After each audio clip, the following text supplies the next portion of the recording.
राज्यस्तरीय दक्षता पथकानं गंगापूर तालुक्यातील खोजेवाडी शिवार परिसरात मोठी कारवाई करत गॅस चोरी करणाऱ्या रॅकेटचा पर्दाफाश केला। या कारवाईत तब्बल 1,26,00,000 रुपये किमतीचा मुद्देमाल जप्त करण्यात आला असून 2 संशयितांना ताब्यात घेण्यात आले। नियंत्रक शिधावाटप अधिकारी चंद्रकांत डांगे यांना मिळालेल्या गोपनीय माहितीच्या आधारे ही कारवाई करण्यात आली।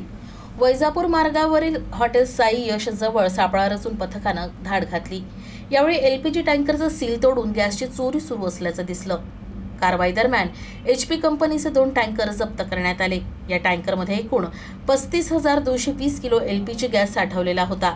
तसंच 19.2 किलोचे 17 भरलेले आणि 6 रिकामे सिलेंडर, 14.2 किलोचं 1 भरलेलं सिलेंडर आणि 5 किलोचे 2 भरलेले सिलेंडर असा एकूण 26 सिलेंडरचा साठा देखील जप्त करण्यात आला। अधिकाऱ्यांनी दिलेल्या माहितीनुसार जप्त करण्यात आलेला गॅसचा साठा जवळपास 2,480 कुटुंबाची महिनाभराची गरज भागवू शकला असता। यामुळे ही कारवाई अत्यंत महत्त्वाची मानली जाते।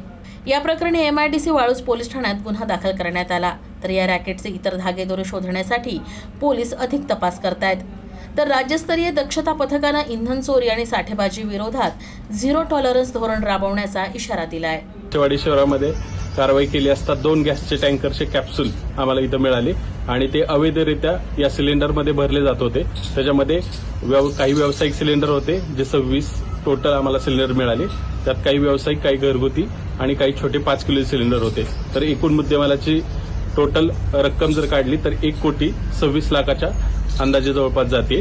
आणि त्या संदर्भात मध्ये MIDC वाळूज येथे आम्ही गुन्हा दाखल केलेला आहे आणि तसंच पुढील कारवाईसाठी 2 आरोपी पोलिसांच्या ताब्यामध्ये दिलेले आहेत।